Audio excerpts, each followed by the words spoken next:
दवा के 3 शर्तिया लाभ। व्यक्ति को सही मार्ग पर लाने के लिए कभी कभी सत्य को तोड़ मरोड़ कर बोलना पड़ता है। इस प्रकार कहे गए वचन असत्य की प्रति में नहीं आते। एक चटोरा था, खांसी का मरीज था, इलाज कराता तो फिरता था, पर किसी की औषधि से लाभ न होता था।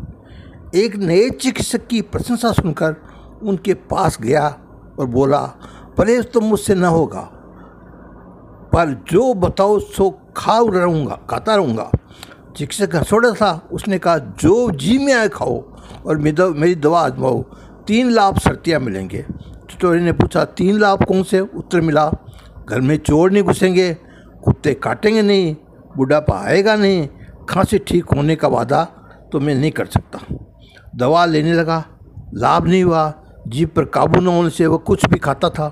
एक दिन पूछ बैठा, खांसी तो कम नहीं हो रही, तो 3 शर्तिया इलाज आपने बताए हुए कैसे मिलेंगे? चिकित्सक ने कहा, पत्ते से न रहने पर खांसी बढ़ती जाएगी, रात भर खांसने पर जागने पर तो चोर कैसे आएगा, असक्त बढ़ेगा, कमर झुकेगी, लाठी लेकर चलना पड़ेगा, सो डर कर कुत्ता नहीं काटेगा।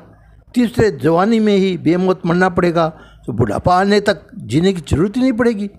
चटोरेपन से कितनी हानियाँ हो सकती है, ये सोचकर मरीज ने अपनी आदत सुधार ली और बिना दवा खाए ही अच्छा हो गया।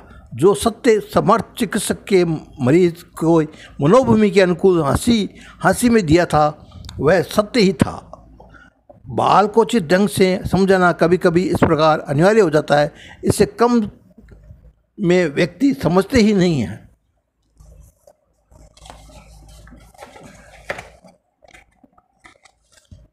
कभी कभी प्रत्यक्ष से अहित दिखाई देते हैं, ये भी कह देना चमत्कारिक सिद्ध होता है। ऊँट का एक कारवा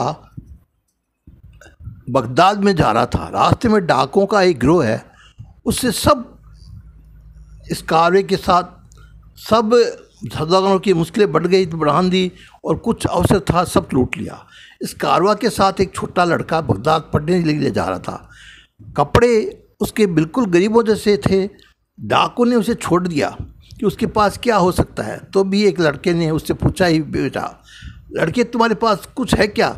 लड़के ने अपनी जैकेट में से 40 अशर्फियाँ खोलकर डाकुओं को दी और कहा, मेरी माँ ने शिक्षा दी थी कि कितनी भी मुसीबत हो क्यों ना आए, झूठ मत बोलना, सो मैंने तुम्हारे सामने ही झूठ नहीं बोला।